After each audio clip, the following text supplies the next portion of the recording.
Bonjour à tous et bienvenue dans Road Trip BOE, votre rendez-vous touristique de l'été en Brabant Wallon. Aujourd'hui, nouvel épisode dans une autre commune du Brabant Wallon. Je vous laisse deviner où on se rend, tout de suite à la rencontre des habitants. Bon, avant d'entamer cette journée à Waterloo, il faudrait peut-être régler un problème. La butte du Lion, c'est à Waterloo ou à Braine-l'Alleud?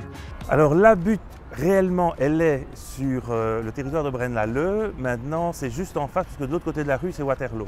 Il n'y a pas du tout de Waterloo.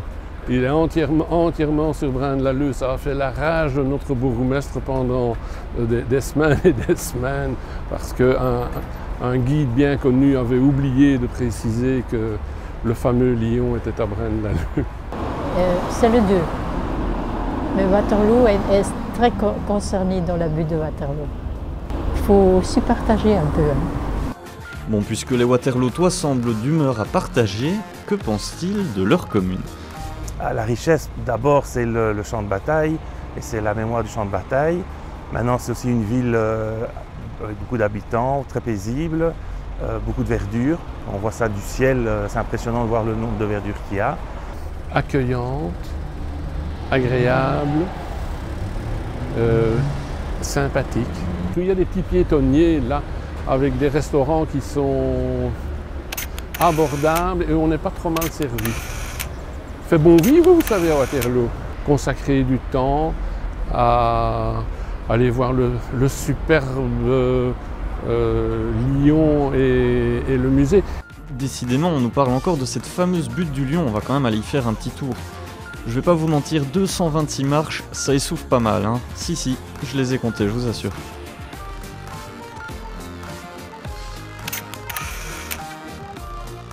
Allez hop, on redescend tout et on prend la direction du musée Wellington. Donc en fait ici vous pouvez voir deux tentes, dont une du service léger de l'empereur qui est celle-ci. En fait elles étaient assemblées, il y avait par exemple 4 tentes comme celle-ci, reliées par des couloirs, donc qui permettaient à Napoléon et ses officiers de passer d'une tente à l'autre.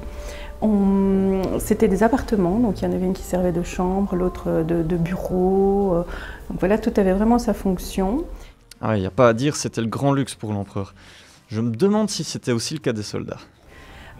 Les soldats, à contrario, étaient évidemment, ne bénéficiaient pas de ce luxe.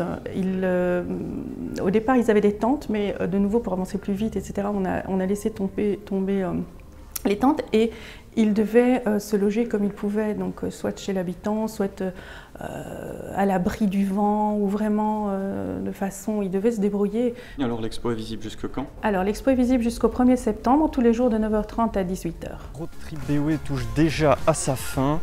Je vous remercie de l'avoir suivi et je vous donne déjà rendez-vous dès la semaine prochaine pour un nouvel épisode à Hellessines, où on ira voir ce qui se passe au château.